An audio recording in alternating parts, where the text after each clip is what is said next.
В селе Актемцы Хангаласского улуса развернулась выездная площадка второго международного конгресса в рамках проекта «Музыка для всех». В течение 2 дней преподаватели детских школ искусств, учителя музыки и воспитатели детских садов будут давать мастер-классы по обучению детей дошкольного и раннего школьного возраста игре на музыкальных инструментах. Перед демонстрацией мастер-классов состоялась презентация летней детской студии «Нотки».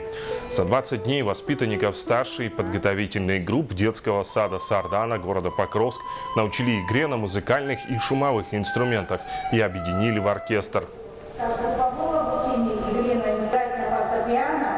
Мы, конечно, решили, все не могут выехать в Якутск, и все не могут попасть, поэтому у себя в Хангаласском улусе, в селе Актемцах, мы решили провести вот это мероприятие. Мастер-классы дают Булганихтатская школа искусств, Покровская школа искусств, помимо этого дает Качекацы, Махсагалох и энтузиасты, преподаватели, руководители музыкальных студий, музыкальные работники детских садов и школ Хангаласского улуса.